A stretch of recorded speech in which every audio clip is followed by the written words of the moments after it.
Dr. King was not a big fan of going to jail.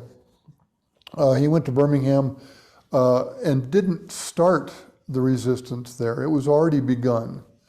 Reverend Shuttlesworth had been doing civil rights work in Birmingham since the early 50s. And there was already efforts going on in Birmingham for black people to sit on buses and get arrested, to sit at lunch counters and get arrested, and to do other things that would really challenge Jim Crow.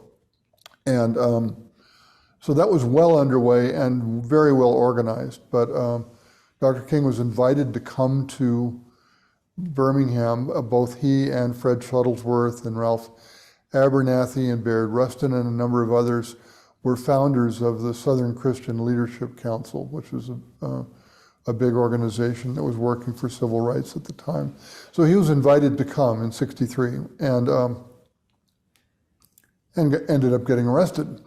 Getting arrested was part of the strategy, and not just a few people here and there, but to overwhelm the jails, to really clog up the system and bring attention to these issues.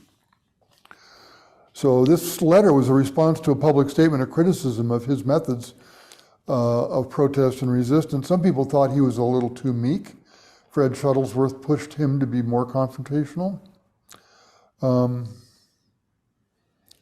But he had some time in jail, and this is what he wrote. So I'll go about a page and a half, and I'll hand this to you and try to point to where I leave off.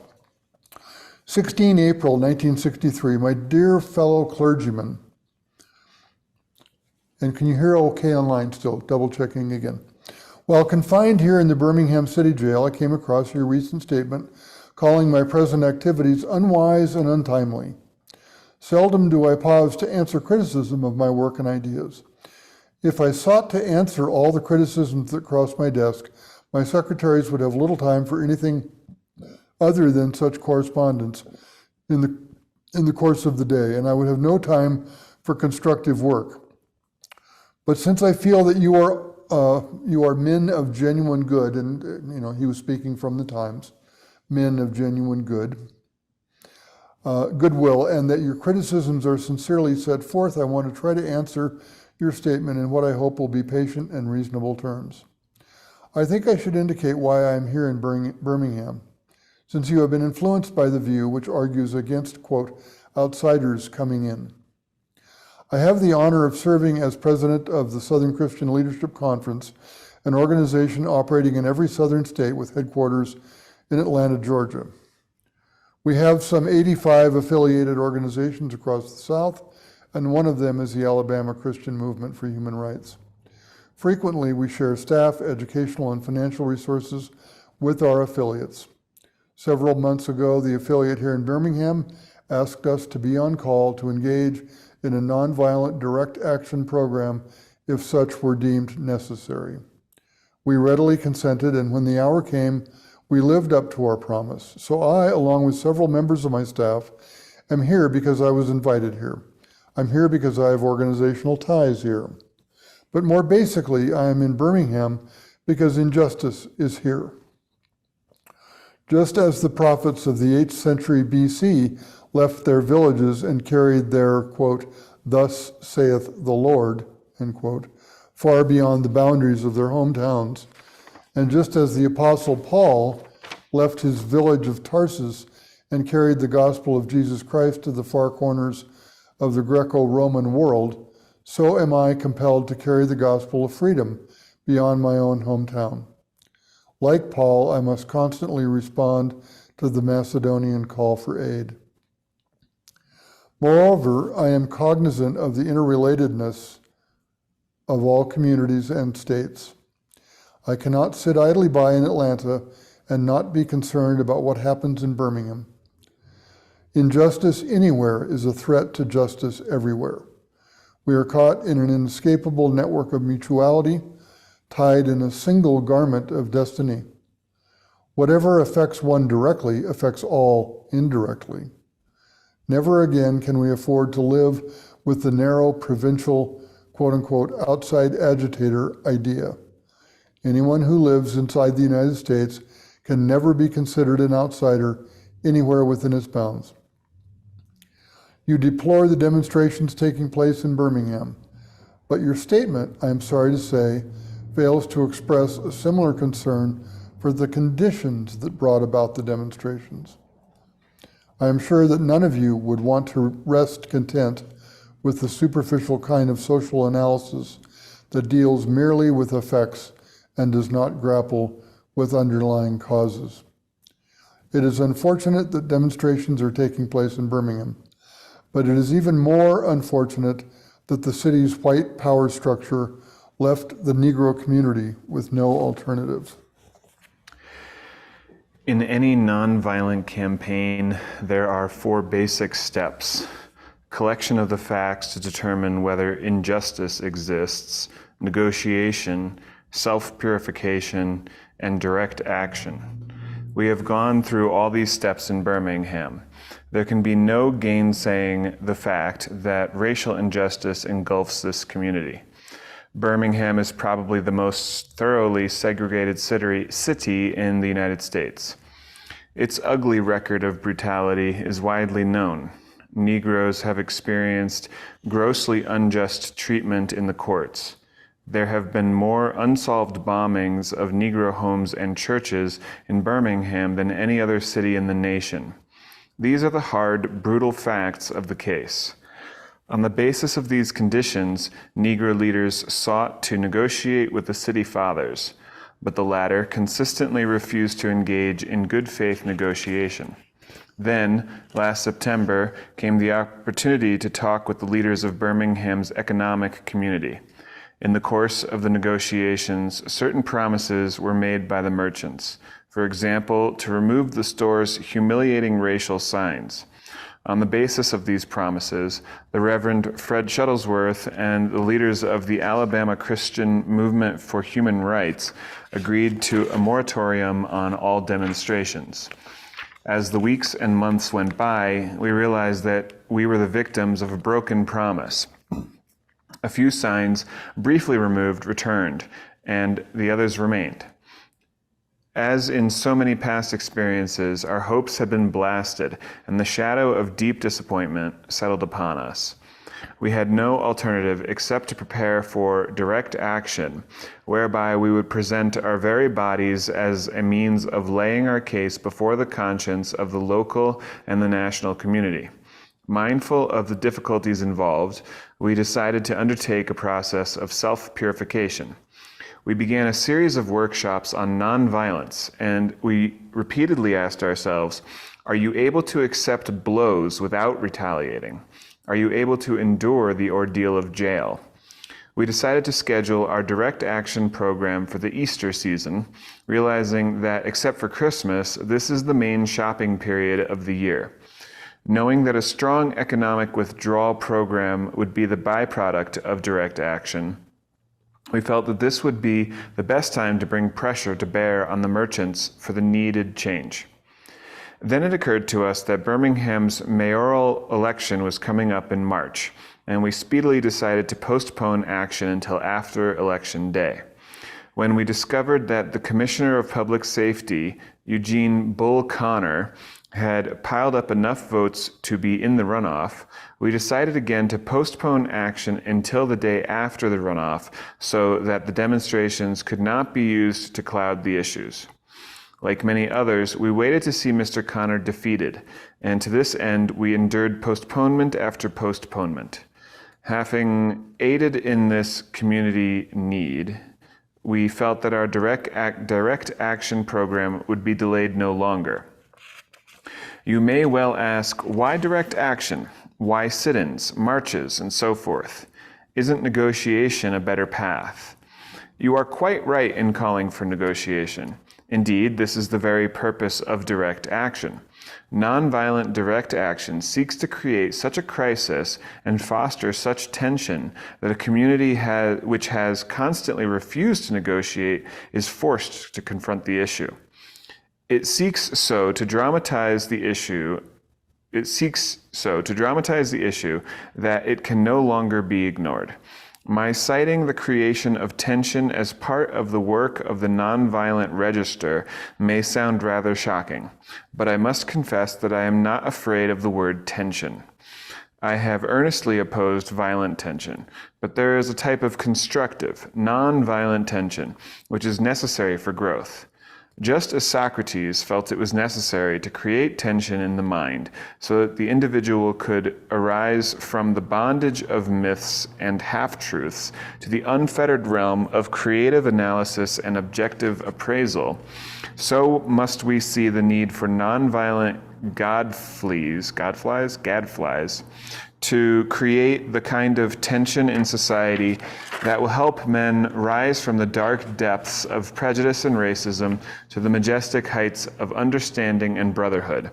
The purpose of our direct action program is to create a situation so crisis-packed that it will inevitably open the door to negotiation. I therefore concur with you in your call for negotiation. Too long has our beloved Southland been bogged down in a traffic effort to live in monologue rather than dialogue. One of the basic points in your statement is that the action that I and my associates have taken in Birmingham is untimely. Some have asked, why didn't you give the new city administration time to act? The only answer that I can give to this query is that the new Birmingham administration must be prodded about as much as the outgoing one before it will act. We are sadly mistaken if we feel that the election of Albert Boutwell as mayor will bring the millennium to Birmingham. While Mr. Boutwell is a much more gentle person than Mr. Connor, they are both segregationists, dedicated to the maintenance of the status quo. I have hope that Mr. Boutwell will be reasonable enough to see the futility of massive resistance to desegregation. But he will not see this without pressure from devotees of civil rights. My friends, I must say to you that we have not made a single gain in civil rights without determined legal and nonviolent pressure. Lamentably, it is a historical fact that the privileged groups seldom give up their privileges voluntarily. Individuals may see the moral light and voluntarily give up their unjust posture, but as Reinhold Niebuhr has reminded us, groups tend to be more immoral than individuals. We know through painful experience that freedom is never voluntarily given by the oppressor. It must be demanded by the oppressed. Frankly, I have yet to engage in a direct action campaign that was well-timed in the view of those who have not suffered unduly from the disease of segregation. For years now I have heard the word wait. It rings in the ear of every Negro with piercing familiarity. This wait has almost always meant never. We must come to see, with one of our distinguished jurists, that justice too long delayed is justice denied. We have waited for more than 340 years for our constitutional and God-given rights.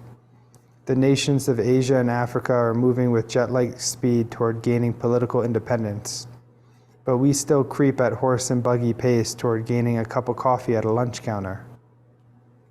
Perhaps it is easy for those who have never felt the stinging darts of segregation to say, wait. But when you have seen vicious mobs lynch your mothers and fathers at will and drown your sisters and brothers at whim, when you have seen hate-filled policemen curse, kick, and even kill your black brothers and sisters, when you see the vast majority of your 20 million Negro brothers smothering in an airtight cage of poverty in the midst of an affluent society, when you suddenly find your tongue twisted and your speech stammering as you seek to explain to your 6-year-old daughter why she can't go to the public amusement park that has just been advertised on television, and see tears welling up in her eyes when she is told that Funtown is closed to colored children, and see ominous clouds of inferiority beginning to form in her little mental sky, and see her beginning to distort her personality by developing an unconscious bitterness towards white people. When you have to concoct an answer for a 5-year-old son who is asking, Daddy, why do white people treat colored people so mean? When you take a cross-county drive and you find it necessary to sleep night after night, in the uncomfortable corners of your automobile because no motel will accept you. When you're humiliated day in and day out by nagging signs reading white and colored. When your first name becomes nigger, your middle name becomes boy, however old you are, and your last name becomes John. And your wife and mother are never given the respect titled Mrs. When you are harried by day and haunted by night by the fact that you are a Negro, living constantly at tiptoe stance, never quite knowing what to expect next, and are plagued with inner fears and outer resentments. When you are forever fighting a degenerating sense of nobodiness, then you will understand why we find it difficult to wait. There comes a time when the cup of endurance runs over, and men are no longer willing to be plunged into the abyss of despair. I hope, sirs, you can understand our legitimate and unavoidable impatience. You express a great deal of anxiety over our willingness to break laws. This is certainly a legitimate concern, since we so diligently urge people to obey the Supreme Court's decision of 1954, outlawing segregation in the public schools. At first glance, it may seem rather paradoxical for us consciously to break laws. One may well ask, how can you advocate breaking some laws and obeying others? The answer lies in the fact that there are two types of laws, just and unjust. I would be the first to advocate obeying just laws. One has not only a legal but a moral responsibility to obey just laws. Conversely, one has a moral responsibility to disobey unjust laws. I would agree with St. Augustine that an unjust law is no law at all. Now, what is the difference between the two? How does one determine whether a law is just or unjust? A just law is a man-made code that squares with the moral law or the law of God. An unjust law is a code that is out of harmony with the moral law. To put it in the terms of St. Thomas Aquinas, an unjust law is a human law that is not rooted in internal law and natural law. Any law that uplifts human personality is just. Any law that degrades human personality is unjust. All segregation statutes are unjust because segregation distorts the soul and damages the personality. It gives the segregator a false sense of superiority and the segregated a false sense of inferiority. Segregation, to use the terminology of the Jewish philosopher Martin Buber, substitutes an I-it relationship for an I-thou relationship and ends up regulating persons to the status of things. Hence, segregation is not only politically, economically, and sociologically unsound, it is morally wrong and sinful. Paul Tillich has said that sin is separation. Is not segregation an existential expression of man's tragic separation, his awful estrangement, his terrible sinfulness? Thus it is that I can urge men to obey the 1954 decision of the Supreme Court, for it is morally right, and I can urge them to disobey segregation ordinances, for they are morally wrong. Let us consider a more concrete example of just and unjust laws. An unjust law is a code that a numerical or power majority group compels a minority group to obey, but does not make binding on itself. This is difference made legal. By the same token, a just law is a code that a majority compels a minority to follow and that it is willing to follow itself. This is sameness made legal. Let me give another explanation. A law is unjust if it is inflicted on a minority that, as a result of being denied the right to vote, had no part in enacting or devising the law. Who can say that the legislator of Alabama, which set up that state's segregation laws, was democratically elected? Throughout Alabama, all sorts of devious methods are used to prevent Negroes from becoming registered voters, and there are some counties in which, even though Negroes constitute a majority of the population, not a single Negro is registered. Can any law enacted under such circumstances be considered democratically structured? Sometimes a law is just on its face and unjust in its application. Sometimes a law is just on its face and unjust in its application. For instance, I've been arrested on a charge of parading without a permit. Now, there is nothing wrong in having an ordinance which requires a permit for a parade, but such an ordinance becomes unjust when it is used to maintain segregation and to deny citizens the First Amendment privilege of peaceful assembly and protest. I hope you are able to see this distinction I am trying to point out. In no sense do I advocate evading or defying the law, as would the rabid segregationist. That would lead to anarchy. One who breaks an unjust law must do so openly, lovingly, and with a willingness to accept the penalty. I submit that an individual who breaks a law that conscience tells him is unjust and who willingly accepts the penalty of imprisonment in order to arouse the conscience of the community over its injustice is in reality expressing the highest respect for law. Of course, there is nothing new about this kind of civil disobedience. It was evidenced sublimely in the refusal of Shadrach, Meshach, and Abednego to obey the laws of Nebuchadnezzar on the ground that a higher moral law was at stake. It was practiced superbly by the early Christians, who were willing to face hungry lions and the excruciating pain of chopping blocks rather than submit to certain unjust laws of the Roman Empire. To a degree, academic freedom is a reality today because Socrates practiced civil disobedience. In our own nation, the Boston Tea Party represented a massive act of civil disobedience. We should never forget that everything Adolf Hitler did in Germany was legal. Everything the Hungarian freedom fighters did in Hungary was illegal. It was illegal to aid and comfort a Jew in Hitler's Germany. Even so, I am sure that, had I lived in Germany at the time, I would have aided and comforted my Jewish brothers.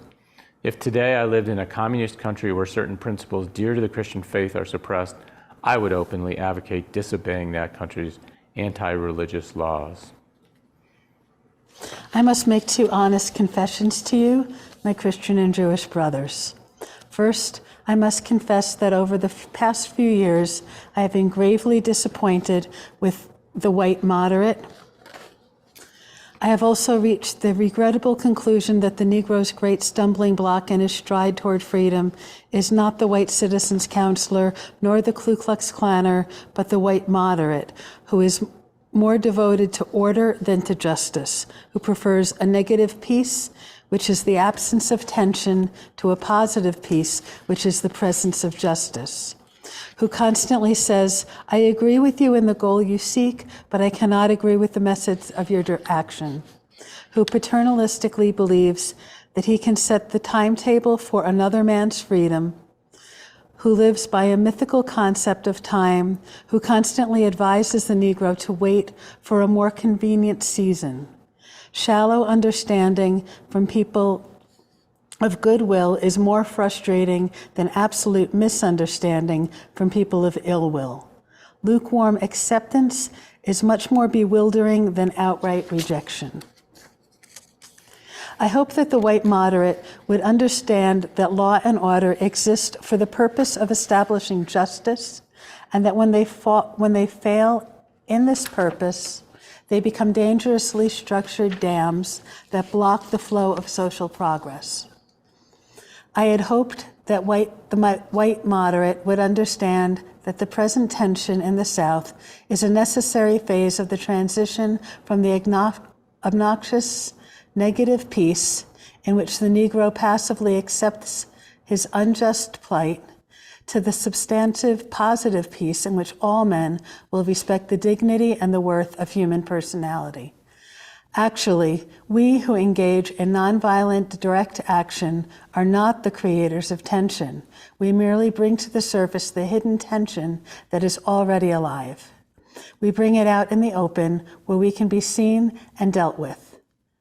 Like a boil that can never be cured so long as it is covered up, but must be opened with all its ugliness to the natural medicines of the air and light, injustice must be exposed, with all the tension its exposure creates, to the light of human conscience and the air of national opinion before it can be cured. In your statement, you assert that our actions, even though peaceful, must be condemned because they precipitate violence. But is this the logical assertion? Isn't this like condemning a robbed man because his possession of money precipitated the evil act of robbery?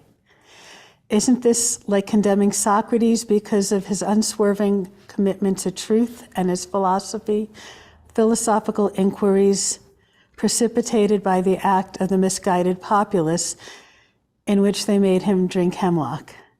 Isn't this like condemning Jesus because his unique God consciousness and never ceasing devotion to God's will precipitated the evil act of crucifixion? We must come to see that, as the federal courts have consistently affirmed, it is wrong to urge an individual to cease his efforts to gain his basic constitutional rights because the quest may precipitate violence. Society must, I should have brought my glasses. Society must protect the robbed and punish the robber. I had also hoped that the white moderate would reject the myth concerning time in relation to the struggle of freedom. I have just received a letter from a white brother in Texas. He writes, "All Christians know that colored people will receive equal rights eventually, but it is possible that you are in too great a religious hurry. It has taken Christianity almost 2,000 years to accomplish what it has. The teachings of Christ take time to come to earth." Such an attitude stems from the tragic misconception of time, from the strangely irrational notion that there is something in the very flow of time that will inevitably cure all ills. Actually, time itself is neutral. It can be used either destructively or constructively. More and more, I feel that people of ill will have used time much more effectively than people of goodwill. We will have to repent in this generation, not merely for the hateful words and actions of bad people, but for the appalling silence of good people. Human progress never rolls on wheels of inevitability. It comes through the tireless efforts of men willing to be co-workers with God. Without this hard work, time itself becomes an ally of the forces of social stagnation. We must use time creatively in the knowledge that time is always right to do right. Now is the time to make real the promise of democracy and transform our pending national elegy in creative psalm of brotherhood. Now is the time to lift our national policy from the quicksand of racial injustice to the solid rock of human dignity. You speak of our activity in Birmingham as extreme. At first, I was rather disappointed that fellow clergymen would see my nonviolent efforts as those of an extremist. I began thinking about the fact that I stand in the middle of two opposing forces in the Negro community. One is a force of complacency made up in part of Negroes who, as a result of long years of oppression, are so drained of self-respect and a sense of somebodyness that they have adjusted to segregation. And in part of a few middle-class Negroes who, because of a degree of academic and economic security, and because in some ways they profit by segregation, have become insensitive to the problems of the masses. The other force is one of bitterness and hatred, and it comes perilously close to advocating violence. It is expressed in the various black nationalist groups that are springing up across the nation, the largest and best known being Elijah Muhammad's Muslim movement. Nourished by the Negro's frustration over the continued existence of racial discrimination, this movement is made up of people who have lost faith in America, who have absolutely repudiated Christianity, and who have concluded that the white man is an incorrigible devil.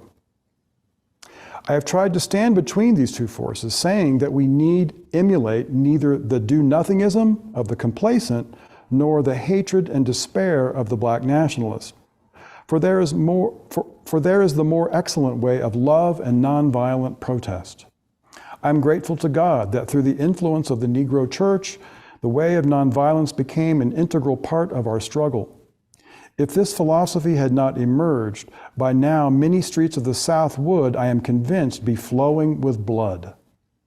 And I am further convinced that if our white brothers dismiss as rabble-rousers and outside agitators those of us who employ nonviolent direct action, and if they refuse to support our nonviolent efforts, millions of Negroes will, out of frustration and despair, seek solace and security in black nationalist ideologies, a development that would inevitably lead to a frightening racial nightmare.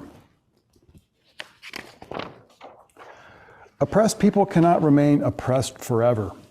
The yearning for freedom eventually manifests itself, and that is what has happened to the American Negro.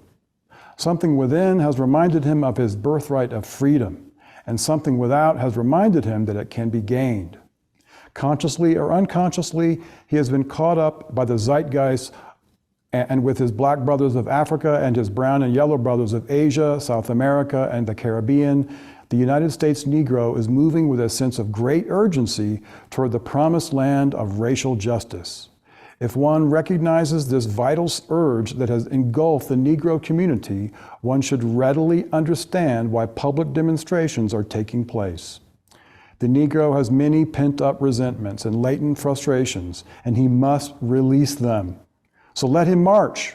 Let him make prayer pilgrimages to the City Hall. Let him go on freedom rides and try to understand why he must do so. If his repressed emotions are not released in nonviolent ways, they will seek expression through violence. This is not a threat, but a fact of history. So I have not said to my people, get rid of your discontent. Rather, I have tried to say that this normal and healthy discontent can be channeled into the creative outlet of nonviolent direct action. And now this approach is being termed extremist. But though I was initially disappointed at being categorized as an extremist, as I continued to think about the matter, I gradually gained a measure of satisfaction from the label. Was not Jesus an extremist for love? Love your enemies, bless them that curse you, do good to them that hate you, and pray for them which despitefully use you and persecute you. Was not Amos an extremist for justice? Let justice roll down like waters and righteousness like an ever-flowing stream. Was not Paul an extremist for the Christian gospel? I bear in my body the marks of the Lord Jesus.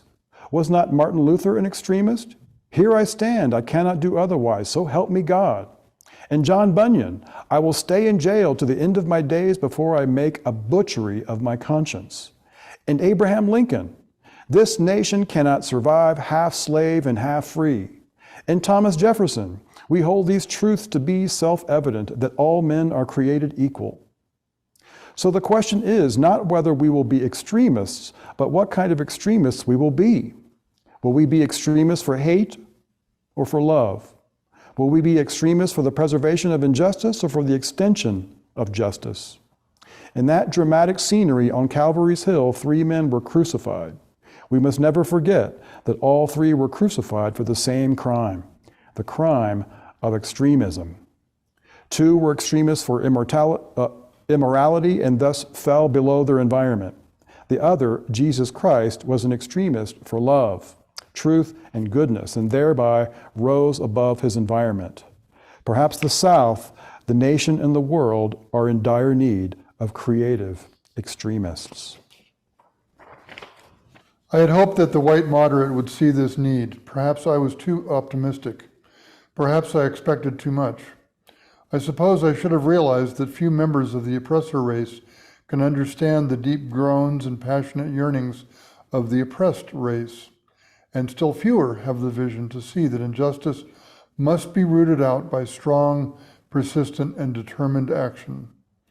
I am grateful, however, that some of our white brothers in the South have grasped the meaning of this social revolution and committed themselves to it. They are still all too few in quantity, but they are big in quality. Some, such as Ralph McGill, Lillian Smith, Harry Golden, James McBride Dabbs, Ann Braden, and Sarah Patton Boyle, have written about our struggle in eloquent and prophetic terms. Others have marched with us down nameless streets of the South. They have languished in filthy, roach-infested jails, suffering the abuse and brutality of policemen who view them as dirty nigger lovers. Unlike so many of their moderate brothers and sisters, they have recognized the urgency of the moment and sensed the need for powerful action antidotes to combat the disease of segregation. Let me take note of my other major disappointment. I have been so greatly disappointed with the white church and its leadership. Of course, there are some notable exceptions.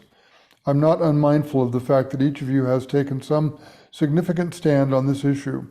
I commend you, Reverend Stallings, for your Christian stand on this past Sunday in welcoming Negroes to your worship service on a non-segregated basis. I commend the Catholic leaders of the state for integrating Spring Hill College several years ago. But despite these notable exceptions, I must honestly reiterate that I have been disappointed with the church. I do not say this as one of those negative critics who can always find something wrong with the church. I say this as a minister of the gospel who loves the church, who was nurtured in its bosom, who has been sustained by its spiritual blessings, and who will remain true to it as long as the cord of life shall lengthen. When I was suddenly catapulted in the leadership of the bus protest in Montgomery, Alabama a few years ago, I felt we would be supported by the white church. I felt that the white ministers, priests, and rabbis of the South would be among our strongest allies. Instead, some have been outright opponents, refusing to understand the freedom movement and representing its leaders. All too many others have been more cautious than courageous and have remained silent behind the anesthetizing security of stained glass windows. In spite of my shattered dreams, I came to Birmingham with the hopes that the white religious leadership of the community would see the justice of our cause and with deep moral concern serve as the channel through which our just grievances could reach the power structure. I had hoped that each of you would understand, but again I have been disappointed. I have heard numerous Southern religious leaders admonish their worshipers to comply with the desegregation decision because it is the law, but I have longed to hear white ministers declare, quote, "Follow this decree because integration is morally right and because the Negro is your brother," end quote. In the midst of blatant injustices inflicted upon the Negro, I have watched white churchmen stand on the sideline and mouth pious irrelevancies and sanctimonious trivialities. In the midst of a mighty struggle to rid our nation of racial and economic justice, I have heard many ministers say, quote, "Those are social issues with which the gospel has no real concern." And I have watched many churches commit themselves to a completely otherworldly religion, which makes a strange, unbiblical distinction between body and soul, between the sacred and the secular. I have traveled the length and breadth of Alabama, Mississippi, and all the other southern states. On sweltering summer days and crisp autumn mornings, I have looked at the South's beautiful churches with their lofty spires pointing heavenward. I have beheld the impressive outlines of her massive religious education buildings. Over and over, I found myself asking, what kind of people worship here? Who is their God? Where were their voices when the lips of Governor Barnett dripped with words of interposition and nullification? Where were they when Governor Wallace gave a clarion call for defiance and hatred?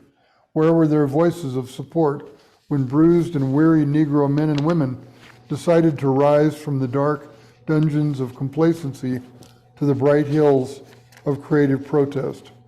Yes, these questions are still in my mind. In deep disappointment, I've wept over the laxity of the church, but be assured that my tears have been tears of love. There can be no deep disappointment where there is not deep love. Yes, I love the church. How could I do otherwise? I am in the rather unique position of being the son, the grandson, and the great-grandson of preachers. Yes, I see the church as the body of Christ. But how we have blemished and scarred that body through social neglect and through fear of being nonconformists. There was a time when the church was very powerful, in the time when the early Christians rejoiced at being deemed worthy to suffer for what they believed in, In those days, the church was not merely a thermometer that recorded the ideas and principles of popular opinion. It was a thermostat that transformed the mores of society. Whenever the early Christians entered a town, the people in power became disturbed and immediately sought to convict the Christians for being, quote, disturbers of the peace and outside agitators. But the Christians pressed on, in the conviction that they were a colony of heaven, called to obey God rather than man. Small in number, they were big in commitment. They were too God-intoxicated to be, quote, astronomically intimidated. By their effort and example, they brought an end to such ancient evils as infanticide and gladiatorial contests. Things are different now. So often the contemporary church is a weak, ineffectual voice with an uncertain sound. So often it is an arch defender of the status quo. Far from being disturbed by the presence of the church, the power structure of the average community is consoled by the church's silent and often even vocal sanction of things as they are. But the judgment of God is upon the church as never before. If today's church does not recapture the sacrificial spirit of the early church, it will lose its authenticity, forfeit the loyalty of millions, and be dismissed as an irrelevant social club with no meaning for the 20th century. Every day I meet young people whose disappointment with the church has turned into outright disgust. Perhaps I have even once been too optimistic.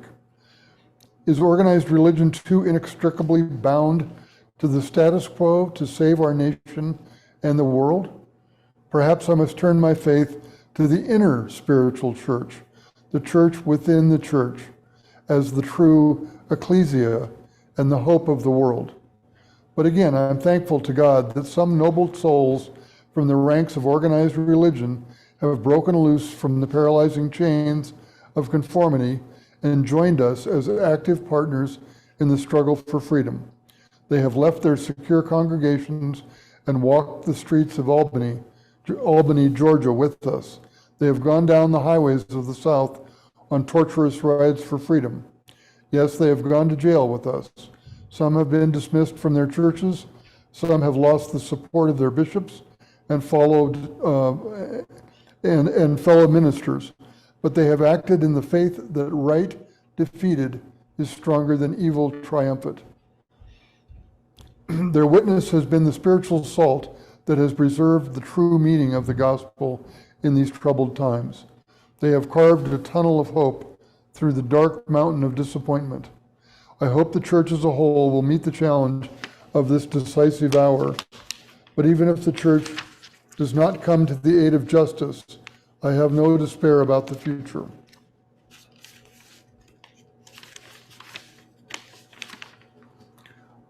I have no fear about the outcome of our struggle in Birmingham, even if our motives are at present misunderstood. We will reach the goal of freedom in Birmingham and all over the nation, because the goal of America is freedom. Abused and scorned though we may be, our destiny is tied up with America's destiny. Before the Pilgrims landed at Plymouth, we were here. Before the pen of Jefferson etched the majestic words of the Declaration of Independence across the pages of history, we were here. For more than 2 centuries, our forebears labored in this country without wages. They made cotton king. They built the homes of their masters while suffering gross injustice and shameful humiliation, and yet out of a bottomless vitality, they continued to thrive and develop. If the inexpressible cruelties of slavery could not stop us, the opposition we now face will surely fail. We will win our freedom because the sacred heritage of our nation and the eternal will of God are embodied in our echoing demands. Before closing, I feel impelled to mention one other point in your statement that has troubled me profoundly. You warmly commended the Birmingham police force for keeping, quote, order and, quote, preventing violence. I doubt that you would have so warmly commended the police force if you had seen its dogs sinking their teeth into unarmed, nonviolent Negroes. I doubt that you would so quickly commend the policemen if you were to observe their ugly and inhumane treatment of Negroes here in the city jail, if you were to watch them push and curse old Negro women and young Negro girls, if you were to see them slap and kick old Negro men and young boys, if you were to observe them, as they did on two occasions, refuse to give us food because we wanted to sing our grace together.